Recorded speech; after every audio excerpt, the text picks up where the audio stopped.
और आप उनसे बात कर लीजिए एक बार। हाँ कर लूंगा। हाँ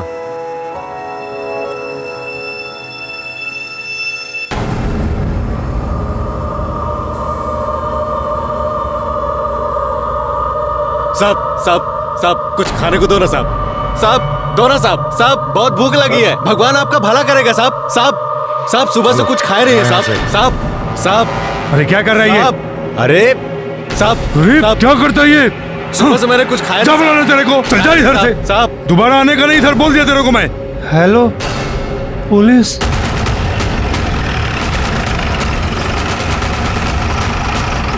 सर मैंने आपको फोन किया था। चल बाजू हटो, चलो तमाशा है क्या? चलो पीछे, मूव पीछे, चलो हटो पीछे, चलो। ये आदमी जिंदा है। एम्बुलेंस बुलाओ। मैं एम्बुलेंस को फोन कर दिया सर।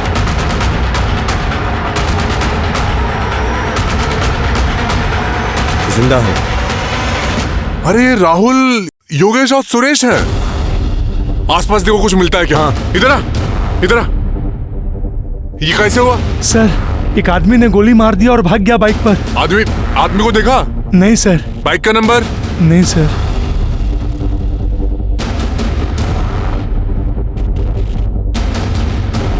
ये बुलेट के शेल्स मिले हैं। किसी पुलिस वाले की रजिस्टर्ड गन की बुलेट है। इसका मतलब ये हो सकता है कि किसी पुलिस वाले ने डबल मर्डर किया है। एम्बुलेंस आई क्या? हाँ सर, लाओ। चलो लाओ जल्दी। चलो फटाक से। जल्दी।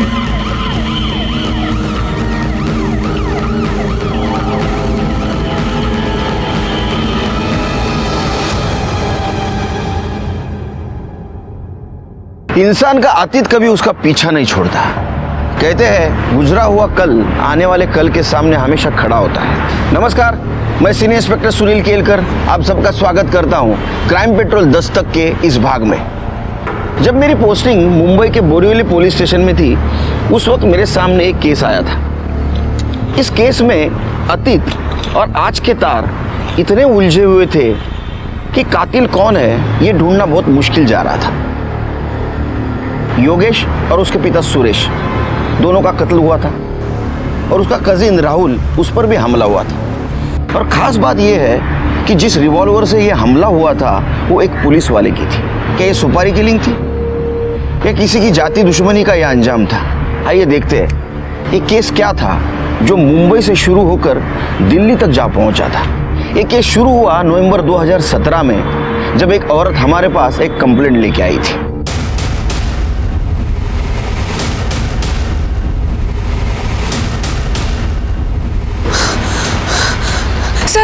सर मुझे कंप्लेंट लिखा दी है सर। सीनियर इंस्पेक्टर कहाँ है सर? आइए आप अंदर आइए। आप बैठिए और शांत हो जाइए। पाटिल मॅडम पाणी देता ना। बाबा त्याचा चहा सांगा।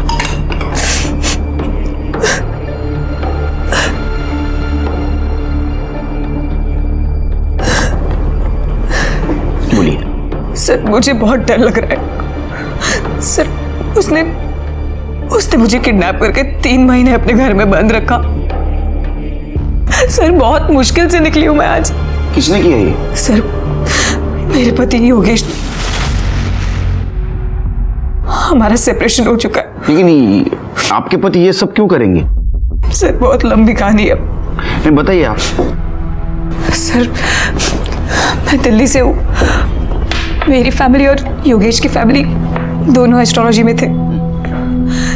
उस वजह से थोड़ा कंपटीशन दोनों के बीच में रहता था। जितने लोग मेरे पापा दीनदयाल पांडे और छोटे चाचा बृजमोहन पांडे को मानते थे, उतने ही लोग योगेश के फादर सुरेश श्रीवास्तव को भी मानते थे। हमारी फैमिलीज में प्रॉब्लम्स तब और ज्यादा बढ़ गई जब दोनों ही फैमिलीज वहाँ के लोकल पॉलिटिक्स और इलेक्शन में इन्वॉल्व हो गए। योगेश कॉलेज में मेरा सीनियर था, पता ही नहीं चला कब एक दूसरे से प्यार हो गया और हमारी फैमिलीज हमारे शादी के अगेंस्ट थी।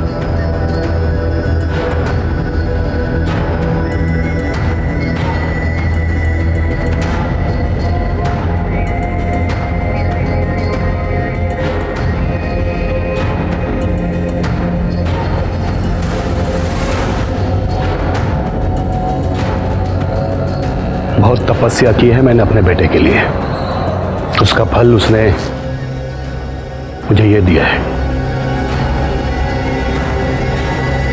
बहुत प्यारी बहू ढूंढी है इसने मेरे लिए। आपका बेटा भी कम नहीं है।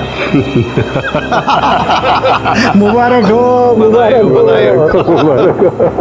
सब मान गए थे और ये डील हुई थी कि अब दोनों फैमिलीज भी पॉलिटिक्स के लिए एक दूसरे को क्रॉस नहीं करेंगी। और 2 महीने बाद ही हमारी एंगेजमेंट हो गई और फिर शादी। लेकिन पापा और ससुर जी ज्यादा दिन तक अपनी बात पर टिके नहीं रह सके। शायद 6 महीने बाद फिर से पॉलिटिक्स के कारण उन दोनों के बीच में पंगे शुरू हो गए।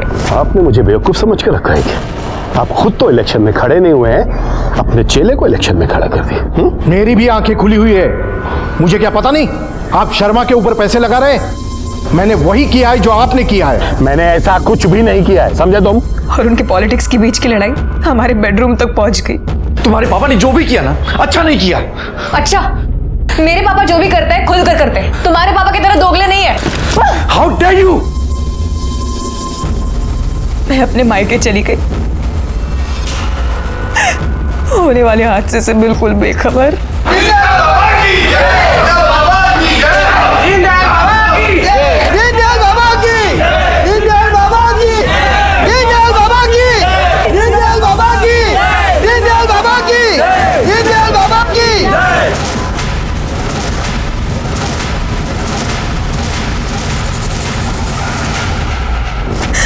मैं जानती थी मेरे ससुर ने मेरे पापा को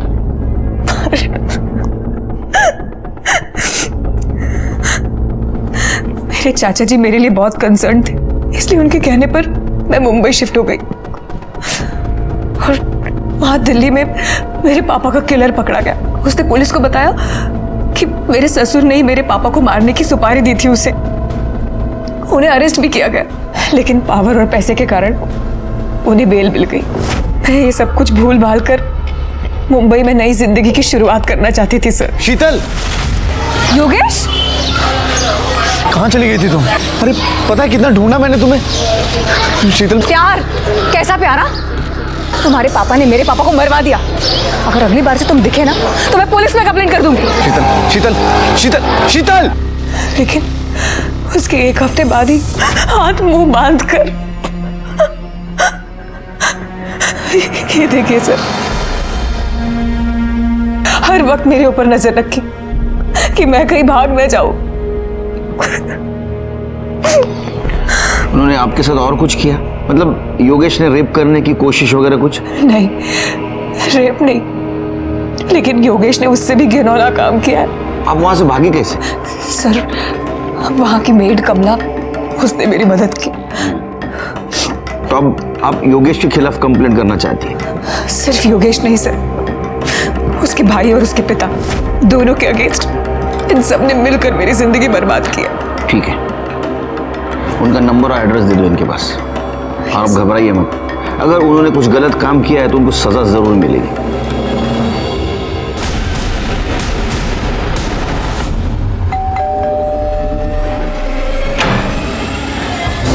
जी सर। शीतल, आपकी वाइफ, उसके बारे में पूछताछ करनी है आपसे। कुछ पता चला क्या उसका? सर पता नहीं कहाँ चली गई वो बिना किसी को कुछ बताए। We are so worried sir. कहाँ है वो, कैसी है वो? अरे हमें सवाल पूछने दो आपसे, आप ही पूछे जा रहे हो। हाँ, पहले हमारे सवाल का जवाब, उसके बाद में तुम्हारे। चले। क्या बकवास है सर? प्रोस्टिट्यूट? सर मैं किसी ऐसे वैसे आदमी का बेटा नहीं हूँ सर। मेरे पिताजी बहुत बड़े ज्योतिषाचार्य हैं, साधना की है उन्होंने। और ऐसे महान आदमी का बेटा होके किसी प्रोस्टिट्यूट को घर में लाने की बात तो छोड़िए, उसके पास जाने के लिए भी नहीं सोच सकता। शीतल क्यों झूठ बोलेगी?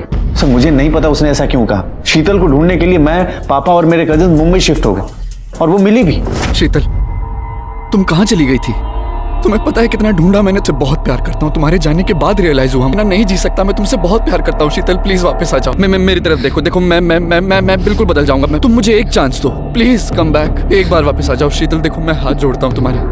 मैं प्लीज मान जाओ, प्लीज वापस आ जाओ, प्लीज। ठीक है। उसने मुझे माफ कर दिया और 3 महीने पहले हम यहाँ शिफ्ट हो गए। पर एक दिन वो अचानक से गायब हो गई। सर मैं सच कहूँ तो इन सब के पीछे उसके चाचा ब्रिजमोहन का हाथ है। बहुत ही घटिया आदमी है सर, भड़काता था शीतल को। सर उसने तो हमारे ऊपर जानलेवा हमला भी किया।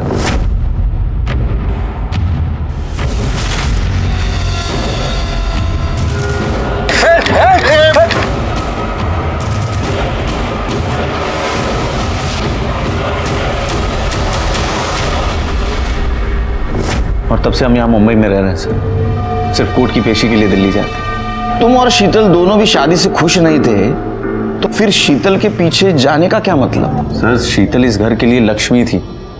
शीतल से शादी करने के बाद नोटों की बारिश हो रही है सर, लेकिन उसके जाते ही हर चीज ऐसा लगा जैसे हाथ से रेत की तरफ फिसलता चला गया। पापा ने कहा कि शीतल के दम पे तू आगे बढ़ेगा, और सर मेरे पापा की कही हुई कोई भी बात गलत नहीं होती। सर अगर आपको कभी प्रॉब्लम हो ना, आप मेरे पापा से मिलो, उनके पास हर समस्या का समाधान है। अच्छा, एक केस सुनाता हूं तुमको मैं। 20 साल का लड़का गायब हो गया था, तो ज्योतिष ने बताया कि वो पूरब की तरफ मंदिर में मिलेगा। मुझे क्लू मिला, उसको ढूंढ के लाया। कहाँ से पता है? पश्चिम दिशा से बार में मिला। तो लोग है ना, उनके समस्या का समाधान ढूंढने के लिए हमारे पास आते। हमें किधर जाने की जरूरत नहीं, समझे? कहीं ऐसा तो नहीं आपके घर की लक्ष्मी, पैसों की बारिश रुक न जाए, इसलिए आपने शीतल को कैद करके रखा? ऐसा कुछ नहीं है सर, ऐसा कुछ भी नहीं है। शीतल यहाँ अपनी मर्जी से रह रही थी। सर मैं आपको बता रहा हूँ, there is some kind of misunderstanding. आप मुझे बताइए शीतल कहाँ है, मैं उसे मना करके लाऊंगा सर वापस। प्लीज बताइए सर, कहाँ है वो? क्या लगता है सर आपको? दोनों बहुत कॉन्फिडेंट है शिरके। ऐसा लगता है दोनों सच बोल रहे हैं। लेकिन सर पता कैसे करेंगे कि कौन सच बोल रहा है और कौन झूठ? कोई तो होगा जो हमें सच बताएगा। वहां की मेड कमला, उसने मेरी मदद की। अरे उसकी मेड कमला? साहब मैंने कुछ गलत काम नहीं किया साहब, मेरे को जाने दो। अरे हमने कहा आपने कुछ गलत किया है? हा? जो कुछ भी सच है बता दो। उस घर में मैं 15 दिन से काम कर रही थी साहब। वहाँ एक रूम था साहब, वहाँ मेरे को जाने को ही नहीं देते थे। ओ योगेश सर हमेशा मना करते थे, और उस रूम से किसी की आवाज आती थी साहब, मैंने सुनी कई बार।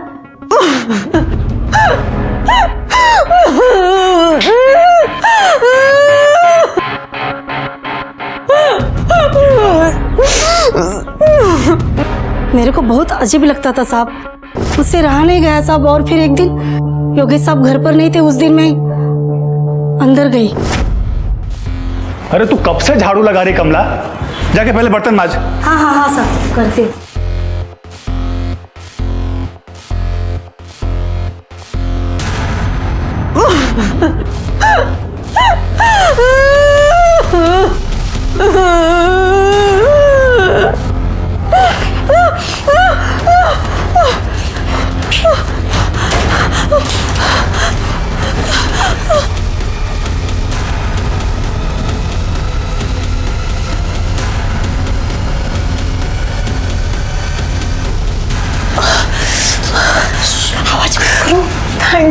थैंक यू कमला, मैं तुम्हारा ये एहसान कभी नहीं भूलूंगी। फिर अपना काम करके वहां से निकल गई साहब मैं। अगले दिन योगेश साहब मेरे पर बहुत गुस्सा किए, बहुत चिल्लम चिल्ली की मेरे पर, लेकिन मैंने ऐसा जताया कि कुछ हुआ ही नहीं है, मुझे कुछ पता ही नहीं है साहब। बस यही हुआ था साहब उस दिन। ठीक है, जाओ। इस कमला की माँ ने तो शीतल सच बोल रही थी, योगेश क्यों झूठ बोलेगा? सर शीतल के बयान के मुताबिक उसे शक था कि उसके पिता की हत्या में उसके हस्बैंड यानी कि योगेश के फादर सुरेश का हाथ है। कहीं ऐसा तो नहीं कि शीतल कमला के साथ मिलकर योगेश और सुरेश इन दोनों को फंसाने की कोशिश कर रही हो? मुझे भी यही डाउट आ रहा है कि शीतल अपने पिता के मौत का बदला ले रही है। एक काम करो, इस कमला की नब्ज चेक करो, सबके हार्ट रेट पता चल जाएंगे। सर हमारा शक सही निकला। शीतल ने योगेश के घर से निकलने के 3 दिन बाद कमला के अकाउंट में तकरीबन 50,000 रुपए जमा किए थे। अच्छा? हाँ सर, और एक और इम्पोर्टेंट बात, खबरी ने बताया कि कमला ने किसी तरह का लोन ले रखा था। वो लोन की रकम उसने इन्हीं पैसों से चुकाई है। बुलाओ शीतल और कमला को, अब देखते हैं नई क्या कहानी सुनाते हैं। ठीक है सर। अरे मेरी चाय। अरे ये ठंडी हो गई सर, दूसरी भेजता हूँ। अरे शिरके, इसको कोई और पगार दे रहा है शायद। तो हमें झूठी कहानी सुनाने के लिए शीतल जी ने तुमको 50,000 रुपए दिए थे, और इसलिए तुमने योगेश पे शक डाला। साहेब मैंने शीतल मैडम से पैसे लिए उस साहूकार को देने के लिए, मैं खोटा नहीं बोलत आहे साहेब। नहीं, तुम्ही खोटं बोललाच नाही। तुम्हाला खोटं बोलवलं गेलं, करेक्ट? सर आप गलत समझ रहे हैं। सर वहां से निकलने के लिए कमला ने ही मेरी मदद की थी। एटलीस्ट मैं इसके लिए इतना तो कर सकती थी ना। मैंने चाचा जी से पैसे लिए और इसे दे दिया, और इसमें छुपाने जैसा कुछ भी नहीं था। मैंने इसे बैंक से ट्रांसफर किए थे। लेकिन आपके पति का तो कुछ और कहना है। उनका कहना ऐसा है कि आप आपके मर्जी से वहां रह रही थी उनके साथ, और वो भी यही चाहते थे कि तुम्हारी मैरिड लाइफ पहले जैसी हो, स्मूथ। उसके तो खून में ही झूठ और मक्कारी है। सच तो यह है सर कि उसने मुझे किडनैप किया, मुझे तकलीफ दी, मुझे टॉर्चर किया। साहब मैं बिल्कुल सच बोल रही हूँ साहब, मेरे को ना इस लफड़े में ही नहीं पड़ने का है। मेरे को जाने दो ना साहब।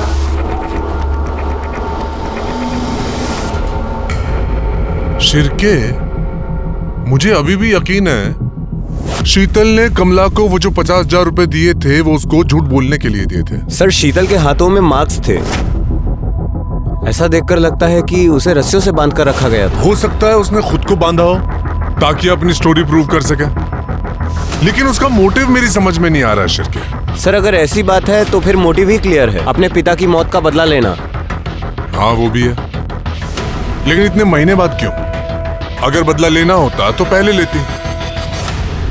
सर ये जो औरत है ना शीतल, मला उठे ना लामी को तेतरी पहले तो मैंने जूना रिकॉर्ड चेक किया, तो उसमें ऐसा पता चला कि शीतल के बारे में किसी ने दिशा उपाध्याय के नाम से मिसिंग कंप्लेंट की थी। किसने?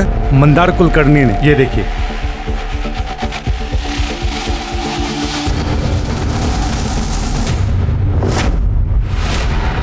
सर ये मेरी गर्लफ्रेंड दिशा उपाध्याय 1 हफ्ते से मिसिंग है। 1 हफ्ते से? इतने दिन क्या कर रहे थे?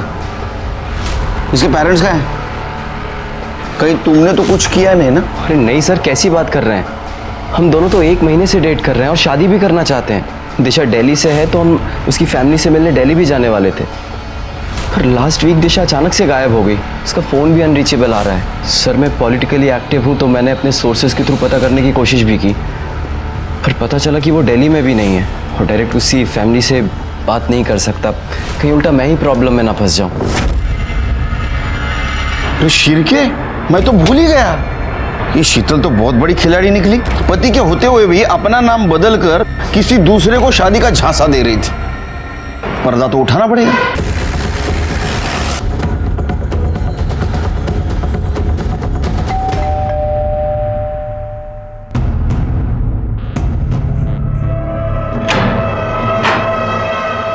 नमस्कार, दिशा उपाध्याय? नहीं, शीतल श्रीवास्तव। अच्छा मैं किससे बात कर सकता हूँ, दिशा से या शीतल से? मैं अंदर आ सकता हूँ? Thank you. आओ शिर्के। दिशा कौन है? साहब आपने कंप्लेंट लिखवाई थी ना दिशा के मिसिंग की, लेकिन दिशा तो मिसिंग हुई नहीं थी। अरे सर यही तो है दिशा। तो वही बोल रहा हूँ, दिशा ये है, ये मिसिंग थी ही नहीं। ये अपने पति के घर में ही रह रही थी, शीतल श्रीवास्तव नाम से। कुछ भी बोले जा रहे हैं आप बोलेंगे क्या सच? दिशा ये अगर तुमने एक बार भी बोल दिया होता ना कि ये सब झूठ है तो मैं तुम्हारे इस झूठ को भी सच मान लेता। मंदार, अब तो बताइए सच क्या है? सर मैंने मंदार से झूठ बोला, लेकिन मैं शीतल से दिशा किसी को धोखा देने के लिए नहीं बनी थी। वो मेरे अंकल ने कहा था मुझसे कि तुम नाम बदल दो ताकि योगेश मुझे ढूंढ ना सके। मंदार से बहुत प्यार करती हूँ। सब कुछ खत्म हो गया, सब कुछ। Thanks to you. शीतल और योगेश का यह उलझा हुआ केस खत्म हो चुका था, क्योंकि ना तो शीतल योगेश के खिलाफ कुछ सबूत दे पा रही थी, ना तो हमारे इन्वेस्टिगेशन में कुछ मिल रहा था। और वैसे भी शीतल का कैरेक्टर थोड़ा सा डाउटफुल ही था, इसलिए हमें लगा कि अब ये केस खत्म हो चुका है। लेकिन इस केस का अंत इतना भयानक होगा ये हमने भी नहीं सोचा था। फिर के फायर यहां से हुआ, 1 2 तीसरा फायर इधर। यहाँ लग के राहुल को लगे।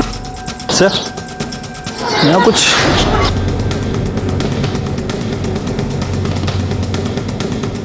कांच तो गंदा सा लग रहा है। सिर्फ पूरी गाड़ी चकाचक एकदम क्लीन, सिर्फ ये विंडो गंदा क्यों? एसी भी चल रहा था। ऐसा लगता है सिर के शायद किसी ने जानबूझ के कांच गंदी की है ताकि पीछे बैठा हुआ आदमी ग्लास नीचे करे और उस मौके का फायदा उठाकर किलर ने गोली मार दी। पॉसिबिलिटी है सर। सबसे सेफ सीट पर राहुल था, ड्राइविंग सीट। उसको गोली सीट के बैक साइड से लगी। फिर के आसपास का सीसीटीवी फुटेज चेक करो और पूछताछ करो किसी ने किलर और बाइक का नंबर देखा क्या। ठीक है सर। बाबा अरे क्या चाय पिलाई थी तूने सवेरे? गुड़ वाली चाय? नहीं नहीं नहीं, हेल्थ बाद में, टेस्ट भी कुछ चीज है या नहीं? नहीं चाहिए मुझे। कल से तू गुड़ वाली चाय, मैं शक्कर वाली चाय। ये शिर क्या है, बाद में फोन करता हूँ। हाँ बोलो शिर। सर वो क्राइम सीन पे जिस गन की बुलेट्स मिली थी सर, वो गन किसी मिलिंद बोरकर के नाम रजिस्टर्ड है। बोरकर मीरा रोड पुलिस स्टेशन में पीएसआई पोस्टेड है और सर कुछ दिन पहले उसने अपने गन की मिसिंग कंप्लेंट करवाई है। पीएसआई? एक पुलिस वाले का इस किलिंग से क्या लेन देन हो सकता है? फिर भी एक काम करो, इस पीएसआई बोरकर के डिटेल्स निकालो वहां के पुलिस स्टेशन से, खास करके नॉन यूनिफॉर्म स्टाफ से, मतलब ये स्वीपर एडमिन उनसे। ठीक है सर। वैसे ये योगेश और सुरेश, इन दोनों की पीएम रिपोर्ट भी आ गई है सर। सर रिपोर्ट के मुताबिक सुरेश श्रीवास्तव के सर पे गोली मारी गई थी और योगेश के नेक और अपर बैक पे गोली मारी गई है। एक गोली उसकी पीठ को भेदते हुए छाती से निकली है और सर इन दोनों की ऑन द स्पॉट मौत हो गई थी। राहुल इसलिए बच गया क्योंकि उसे जो गोली मारी गई वो पहले कार की सीट को लगी और उसके बाद राहुल को लगी। उसका खून तो बहुत बहा है लेकिन डॉक्टर का कहना है कि वो जल्दी रिकवर कर रहा है। सीसीटीवी फुटेज मिली? सर सीसीटीवी फुटेज तो नहीं मिला। एक्चुअली वो इलाका काफ़ी भीड़ भाड़ वाला है और प्रॉब्लम यह है कि वहाँ का जो सीसीटीवी कैमरा है वो ख़राब है। लेकिन छिड़के, किसी भी हालत में हमें यह जानना बहुत जरूरी है कि योगेश और सुरेश का मर्डर किसने किया था, किसके पास उनको मारने का स्ट्रॉन्ग मोटिव था, या सच में पुलिस वाले को किसी ने सुपारी दी थी, या असल में पुलिस वाले की गन चोरी हो गई थी। सर मुझे ये मामला पारिवारिक रंजिश का लग रहा है। शीतल के चाचा ब्रिजमोहन पांडे के भाई का मर्डर हुआ है। हो सकता है कि उसने अपने भाई के मर्डर का बदला लिया। लव ट्रायंगल भी तो हो सकता है। ये मंदार कुलकर्णी भी तो मार सकता है योगेश को। याद है उस दिन जब उसको पता चला कि शीतल शादीशुदा है, कितने गुस्से से गया था। और योगेश को मारना भी चाहता होगा ना वो, या तो शीतल ने मारा होगा दोनों को, क्योंकि शीतल मुंबई में आकर नई जिंदगी जीना चाहती थी और योगेश और उसके फैमिली की वजह से सब बर्बाद हुआ था। शिरके, मुझे इन सब के सीडीआर और फोन लोकेशन चाहिए। तब तक हम राहुल से बात करते हैं। सर हम लोग ट्रैफिक में फंसे हुए थे, तभी वहां पर एक भिखारी आया और वो विंडो की कांच को नॉक करने लगा। चाचा जी बार बार इरिटेट हो रहे थे। उन्होंने कई बार इशारा किया उसको वहां से जाने का, लेकिन वो मान ही नहीं रहा था। उसने विंडो की कांच पर कुछ गंदा कर दिया था।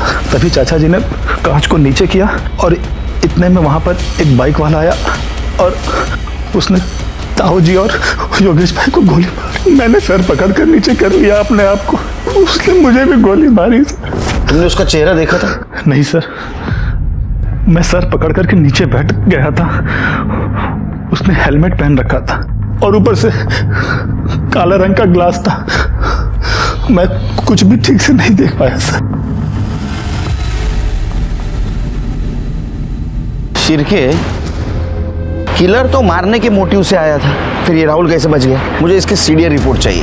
ठीक है सर। कह नहीं सकते कब किसके पास कौन सा मोटिव हो मारने के लिए। शिरके, मुझे लगता है भिखारी किलर से मिला हुआ था। भिखारी ने सुरेश को इरिटेट किया, सुरेश ने ग्लास नीचे की, किलर ने शूट कर दिया। लेकिन सर शूट करना होता तो कांच पे भी शूट कर सकता था। मतलब कांच पे फायर करता, कांच टूट जाता और उसके बाद वो फायर कर देता। हो सकता है वो किलर उतना कॉन्फिडेंट ना हो। मतलब आपका कहना है कि वो सुपारी किलर नहीं था? हो सकता है। Sir CDR report. क्या खुलासा हो रहा है? सर रिपोर्ट के हिसाब से शीतल 2 महीने पहले अपने चाचा ब्रिजमोहन पांडे के घर शिफ्ट हो गई है दिल्ली में। और मंदार के कॉल रिकॉर्ड के हिसाब से मंदार ने 3:33 पे शीतल को कॉल किया था। मतलब जब योगेश और सुरेश पे हमला हुआ उसके 5 मिनट बाद। शिरके, मंदार ने जब कॉल किया था उस वक्त उसकी फोन लोकेशन क्या थी, पता करो। ठीक है सर। सर मेरा रोड पुलिस स्टेशन से आपको मिलने एक लड़का आया है। कौन है? कोई अखिल यादव है। भेज दो। सर मेरा नाम अखिल यादव है सर। सर मैं मीरा रोड पुलिस थाने में क्लर्क हूँ सर। सर देखो मेरे को किसी लफड़े में नहीं पड़ना है सर, लेकिन आप लोगों के आदमी वहाँ पे पूछताछ कर रहे थे तो मेरे को लगा मैं आपको बता दूँ। अब बिल्कुल टेंशन मतलब बिंदास बोलो। सर वो अपने PSI बोरकर सर है ना सर, उनकी गन चोरी हुई थी। वो तो हमें भी पता है, लेकिन सर वो गन दोबारा मिली बट दूसरे PSI के ड्रॉर में। सर मैं क्या बोल रहा हूँ सर, वो आदमी ठीक नहीं है सर। अभी वो इधर उधर से पैसा वैसा भी लेते हैं और एक आध बार सस्पेंड भी हुआ है सर। मुझे लगा सर मैं आपको बता दूं, लेकिन सर अगर उनको पता चला तो मेरे को बहुत प्रॉब्लम हो जाएगी सर। नहीं आप डरो मत, बिंदास रहो। थैंक यू सर, चलता हूँ सर। Thank you. पता चला शिरके, मैं क्यों कह रहा था नॉन यूनिफॉर्म स्टाफ से पूछताछ करो। ये यूनिफॉर्म वाला स्टाफ है ना, एक दूसरे को सपोर्ट करता है। साहेब मला काहीतरी सांगायचंय तुम्हाला। बोला। इन लोगों का खून होने से पहले ना, 1 हफ्ते पहले की बात है, कोई घर पर आया था साहब। साइड। अरे अरे बाइक अंदर ले, दरवाजा बंद कर। अरे कौन है भाई? अरे घर में कैसे घुस गए? अरे बाहर निकलो आप लोग। अरे ये क्या कर रहे? अरे क्या बदतमीजी है ये? हाय, मेरा नाम मंदार कुलकर्णी। शीतल और मैं शादी कर रहे हैं। ये रहे तेरे डिवोर्स के पेपर्स। शीतल साइन कर चुकी है, तू भी चुपचाप कर दे, वरना क्या पागल है क्या? पागल कौन है बताओ अभी तेरे को। जाओ तुम। शिरके, मिल गया मोटिव। शीतल से शादी की बात करने वाला इंसान मंदारी हो सकता है। अब तो मैं श्योर हूं ये शीतल का दिल्ली जाना सुरेश और योगेश के मर्डर प्लान का एक पार्ट था, ताकि वो दिल्ली चले जाए और उसके ऊपर कुछ भी ना आए। मंदार शीतल से शादी करना चाहता था, उसने योगेश को उससे डिवोर्स लेने के लिए कहा। शायद योगेश नहीं माना, इसलिए शीतल और मंदार ने मिलकर सुरेश, योगेश और राहुल पर अटैक करवाया। उसको अपने बाप के मौत का बदला भी तो लेना था। शिरके, बहुत चालाक है ये औरत। उसने इस काम में मंदार का यूज किया। सर मंदार की कॉल लोकेशन आ गई। शिरके, इसके अकॉर्डिंग मंदार भी उसी टाइमलाइन पर ट्रैवल कर रहा था जिस पर ये तीनों योगेश, सुरेश और राहुल ट्रैवल कर रहे थे। मतलब पहले वो घर से निकला, योगेश के घर तक गया और बाद में उसने इन तीनों का पीछा किया। उठा के लाओ उसको। सर मैंने पता किया, वो मिसिंग है। मिसिंग है? खोद के ढूंढ के लाओ, रिजल्ट चाहिए मेरे को। जाओ। सर। तब तक हम शीतल और ब्रिजमोहन को मिलते हैं दिल्ली जाके। बैठिए इंस्पेक्टर साहब। बैठिए। बताइए कैसे तशरीफ लाना हुआ? वैसे आपको आपकी जानकारी के लिए बता दूं, इस मामले में यहाँ की लोकल पुलिस कई बार हमसे पूछताछ कर चुकी है और हर बार मैंने यही कहा है कि हमारा इस सब से कोई लेना देना नहीं है। क्यों खुराना? ऐसे लंबा सफर करके आए हैं आप लोग, थक गए होंगे। क्या लेंगे, ठंडा या गर्म? कुछ सवालों के जवाब। क्या आपने पहले कोशिश की थी सुरेश और योगेश को मारने की? थी। क्या है इंस्पेक्टर साहब कि साधु आदमी हूं, लेकिन हूं तो इंसान ही ना। अब मेरे भाई का मर्डर होगा तो खून तो खौलेगा। मेरा भी खौला था। सुपारी दी थी मैंने मारने की, मगर मेरे भगवान ने मुझे ये पाप करने से बचा लिया। वो शूटर, उसकी बंदूक ऐन मौके पे जाम हो गई थी। आपकी इस बात पे यकीन क्यों करें हम? मत कीजिए, आप सबूत ढूंढिए इंस्पेक्टर साहब मेरे खिलाफ और उठाकर जेल में बंद कर दीजिए। ये इन लोगों को दिल्ली वाले पुलिस पर यकीन नहीं है क्या, जो यहाँ पूछताछ करने चले आ गए? यकीन तो करना सिखाया है ने हमें। चलो आपसे सवाल पूछता हूं, आपने योगेश और सुरेश को मारने की कोशिश की? क्योंकि आपके पास तो मोटिव था। हाँ, मोटिव था, पर मेरा भी जवाब वही है। आपके पास सबूत है क्या? देखिए, लॉ मैंने भी पढ़ी है। आपके पास मेरे और चाचा जी के खिलाफ एक भी सबूत नहीं है। सबूत नहीं भी है और है भी। चलो एक बात बताइए, मर्डर होने के 5 मिनट बाद मंदार ने आपको क्यों कॉल किया था? वो भी उसी जगह से जहां मर्डर हुआ था। मंदार ने मर्डर किया या किसी शूटर से करवाया या शूटर आपने भेजा? देखिए, मैंने ऐसा कुछ नहीं किया और ना ही मंदार ने। हाँ, उसने मुझे फोन किया था, लेकिन उस वक्त वो वहां था ये मुझे नहीं पता है। देखिए इंस्पेक्टर साहब, बात को समझने की कोशिश कीजिए। इस सबसे ना तो मेरा ना इसका कोई लेना देना नहीं। वो तो हम पता कर लेंगे। अब इतना सब कुछ पता किया है, आप दिल्ली छोड़ के नहीं जा सकते बाहर। चलो शिरकी। खुराना। Yes sir. ये शीतल पे नजर रखना, बहुत चालाक औरत है। ठीक है सर। वो राहुल की कॉल डिटेल्स आ गई हैं। सर डिटेल्स के हिसाब से राहुल दिल्ली में किसी सक्षम के टच में था और सर मर्डर के आधे घंटे पहले इन दोनों ने आपस में बात भी की थी। इंटरेस्टिंग। अच्छा हुआ शिरके, हम लोगों ने राहुल को क्लीन चिट नहीं दी थी। मुझे तो पहले से उसके ऊपर डाउट था। खुराना। Yes sir. सक्षम से मिलते। हाँ सर, राहुल और मैं बचपन से दोस्त हैं। हम लोग स्कूल में भी साथ थे। बड़ा अच्छा लड़का है सर वो। तो तुम्हारा कहना है कि वो अपने ताऊ और भाई को नहीं मार सकता? जी सर, मतलब नहीं मार सकता सर वो। देखो, उसके बारे में जो एक कैरेक्टर सर्टिफिकेट दे रहे हो ना, तुम्हें प्रॉब्लम में ला सकता है। इसलिए जो कुछ भी हो सच सच बता दो। सर एक्चुअली सुरेश अंकल और राहुल के फादर प्रेम अंकल ने मिलकर एस्ट्रोलॉजी में बिजनेस शुरू किया था। 50-50% की पार्टनरशिप थी, पर सर अंकल की डेथ के बाद सुरेश अंकल और योगेश भाई राहुल को नौकरों की तरह ट्रीट करने लग गए थे। मिस्टर अभिषेक वाली फाइल कैसे भी करके। राहुल जी, बाहर जाके कार निकालो। हाथ से कार तुम चलाओगे?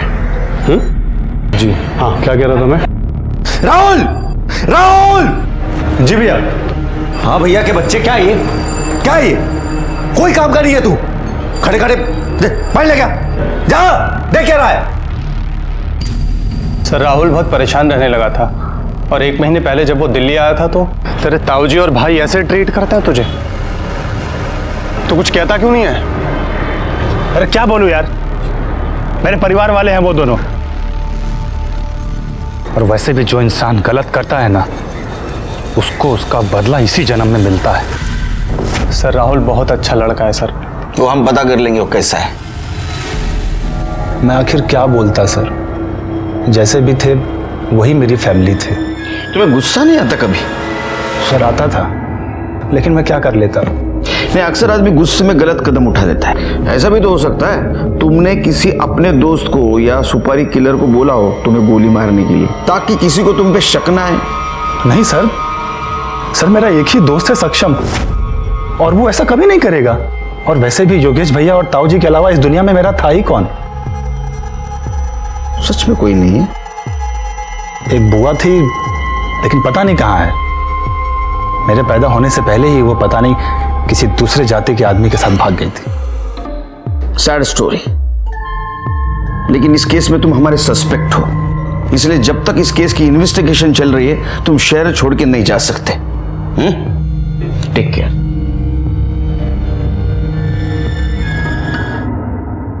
शिरके सर, इसके ऊपर नजर रखो।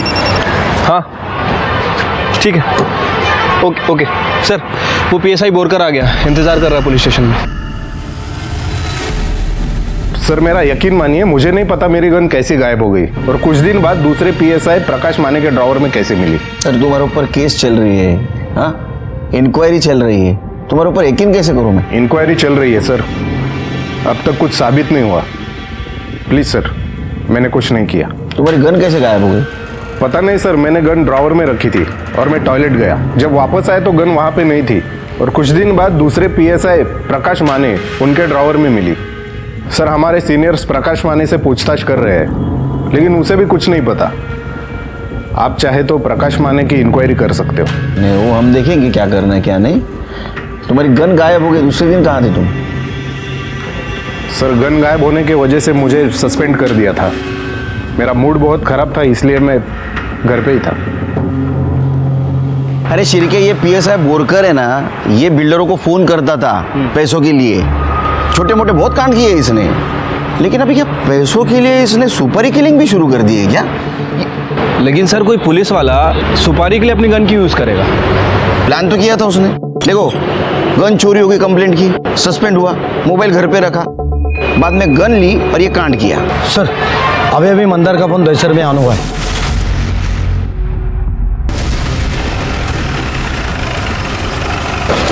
सर मैंने इंक्वायरी की है, मंदार यहाँ पिछले 10 दिनों से रह रहा है। कौन सा फ्लोर?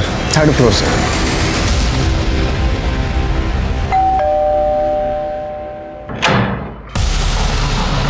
क्या है साहब? दूध वाला वॉचमैन ने बोला था दूध चाहिए था आपको।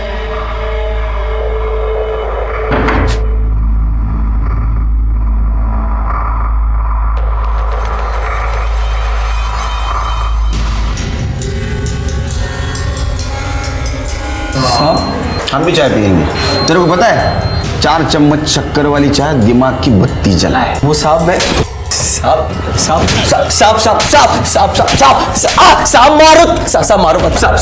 साहब क्यों मारे? वही था। मैंने कुछ नहीं किया साहब। तू झूठ बोल रहा है। जब सुरेश और योगेश का मर्डर हुआ उस स्पॉट पे था तू? हाँ साहब मैं वहाँ था, लेकिन मैं सच कह रहा हूँ साहब, मैंने कुछ नहीं किया साहब। वहाँ क्या करने गया था? साहब मैं योगेश के घर गया था उससे डिवोर्स के पेपर्स पे साइन लेने। जब मैं वहाँ पहुंचा तो वॉचमैन ने कहा कि वो लोग एयरपोर्ट के लिए निकल गए अभी, तो मैंने उनकी कार का पीछा किया, बस साहब, और कुछ नहीं।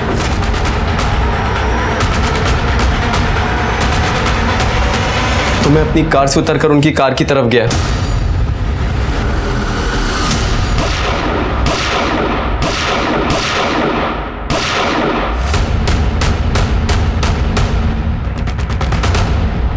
साहब मुझे पता था आप लोग मुझे ट्रैक कर लोगे, इसलिए मैं डर गया था और यहाँ छुपा हुआ था। तो फिर तूने शीतल को क्यों फोन किया था? साहब मुझे उस समय वही सही लगा, इसलिए मैंने फोन किया था। झूठ बोल रहा है तू। तूने फोन इसलिए किया था ताकि उसको बता सके कि तूने सुरेश और योगेश को मार दिया, और ये सब तूने वो PSI मिलिंद बोरकर उसी से करवाया था।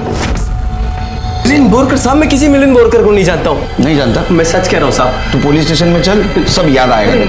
मंदार को हमने अरेस्ट कर लिया था, लेकिन उसके खिलाफ हमारे पास कोई ठोस सबूत नहीं था। जो भी था वो सर्कमस्टेंशियल ही था, और मंदार और PSI बोरकर के बीच में भी कोई संबंध नहीं दिख रहा था। मंदार का कहना यह था कि किलर और भिखारी मिले हुए थे, क्योंकि वो भिखारी उसके साथ बाइक पे आया था। इसलिए हमने सारे भिखारियों की पूछताछ की, लेकिन हमें कुछ नहीं मिला। झूठ और सच के बहुत सारे परते खुलने अभी भी बाकी थे। राहुल के बारे में भी पता किया तो राहुल का किसी सस्पिशियस आदमी के साथ कोई कांटेक्ट नहीं था। अब बचे शीतल और उसके चाचा ब्रिजमोहन। इन दोनों पे हमें पहले से ही शक था, और ये शक बढ़ा तब जब हमें यह पता चला कि मर्डर के 10 दिन पहले ब्रिजमोहन ने मुंबई में कांटेक्ट किया था। जी सरोज यादव है वो, सुरेश जी की बहन।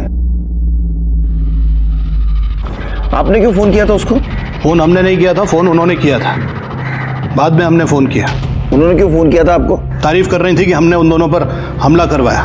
हालांकि थोड़ा अफसोस भी था उन्हें, दुखी थी क्योंकि वो दोनों बच गए थे, मगर वो फिर से चाहती थी कि हम सुपारी दें और उन्हें खत्म करवा दें, और अगर हम ये काम नहीं कर सकते तो वो खुद कुछ करना चाहेंगी, ऐसा बताया था। आपने क्या कहा? हमने कहा कि हमें हमारी गलती का एहसास हो चुका है, अब हम उन दोनों को नहीं मारेंगे। आप चाहे तो सरोज जी से पूछ सकते हैं। चाचा जी, आप उनसे पूछने के लिए क्यों कह रहे हैं? पहले ही इतना सहा है उन्होंने। एक मिनट, आपको हमदर्दी है उनसे? वैसे कोई बात नहीं है, वो भी बस मेरी तरह एक औरत ही है। मेरा उनसे कोई लेना देना नहीं है, आपको जो करना है कीजिए। Thank you. शिल्के सर, ये सरोज कहाँ रहती है? देखो।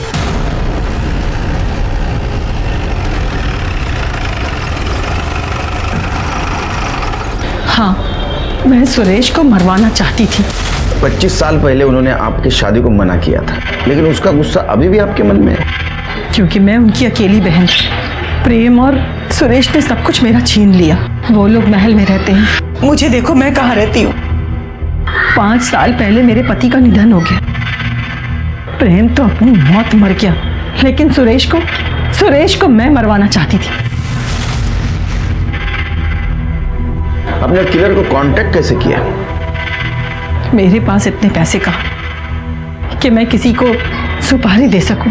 फिर मैंने अपना मन बदल लिया, क्योंकि मेरे पास तो जहर खाने के भी पैसे नहीं। आपकी अगर ये हालत है तो आपका गुजारा कैसे होता है? मेरे पति की सरकारी नौकरी थी। मेरे पति के मरने के बाद वो नौकरी मेरे बेटे को मिल गई, बस उसी से हमारा गुजारा होता है। लेकिन सच कहूं साहब, जिस किसी ने भी उसको मारा है ना, इस माँ के दिल से उसके लिए दुआएं निकलती है।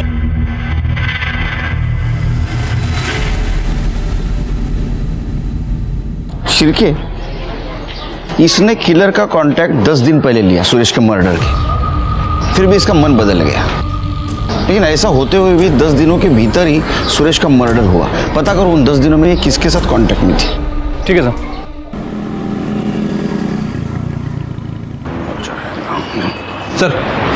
सर उसके कॉल डिटेल्स। तुम्हारे बाबा मरने के बाद तुम्हें सरकारी नौकरी मिली थी। तुमने क्या किया? तुमने अपनी मां सरोज यादव का बदला लेने के लिए गन चुराई और सुरेश और योगेश को मार दिया। बराबर है ना? जी, यही हुआ था, लेकिन वो इसी के लायक थे। लेकिन मैंने अपनी मां की इच्छा पूरी की। जब मुझे पता चला कि पीएसआई बोरकर पे ऑलरेडी बहुत सारे चार्जेस थे, तो मैंने उसकी गन चुरा ली ताकि सारा शक उस पर जाए।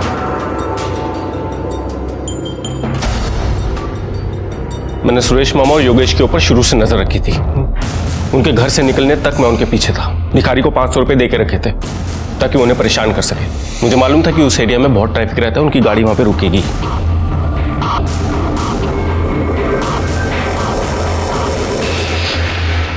मुझे अफसोस इस बात का है कि मैंने सिर्फ 5 गोलियां मारी। 6ठी गोली मारी होती ना तो राहुल भी मर चुका होता।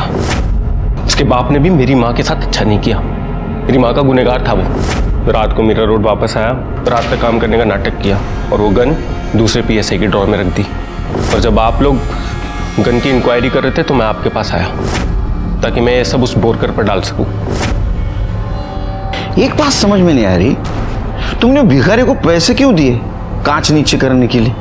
तुम कांच में से भी गोली मार सकते थे ना। लेकिन मैं कोई मौका नहीं गंवाना चाहता था कि मैं उसको छोड़ दूं, वो बच जाए। मैं चाहता था कि मैं उसको तब मारूं जब मैं उसकी आंखों में वो डर देखूं। ये सोचा है अब तुम्हारी माँ कैसे जिंदा रहेगी तुम्हारे बिना? तुम्हारा फ्यूचर गया भी अंधेरे में। हाँ, अब जेल में सड़ोगे। करडे घेऊन चला। चलो। अखिल को हमने अरेस्ट कर लिया। भले ही वो अपने सारे इल्जाम सर पे ले रहा हो, लेकिन उसके सीने में जो ये बदले की आग जल रही थी, इसकी वजह उसकी मां सरोज थी। क्या सरोज को ये करते वक्त दस्तक नहीं मिली थी कि वो अपने ही बेटे की जिंदगी बर्बाद कर रही थी? बाद में कुछ सिग्नल्स पर हमें अखिल और उसकी बाइक का सीसीटीवी फुटेज मिला, जिसमें साफ दिखाई दे रहा था कि वो एक भिखारी को बाइक पे बिठा के ले जा रहा था और सुरेश की कार का पीछा कर रहा था। इस केस में हमारे सामने बहुत सारे सस्पेक्ट्स थे और सबका मोटिव एक ही था, बस बदला। कुछ गलत होने पर बदले की भावना मन में आना स्वाभाविक है, लेकिन हक की लड़ाई अगर कानून के दायरे में रहकर की जाए तो अच्छी बात होती है। इसी के साथ मैं सीनियर इंस्पेक्टर सुनील केलकर आप सबसे विदा लेता हूँ। फिर मिलेंगे अगले एपिसोड में। तब तक के लिए सतर्क रहिए, देखते रहिए क्राइम पेट्रोल 10 तक। मकसद बताना नहीं, बचाना है। जय हिंद।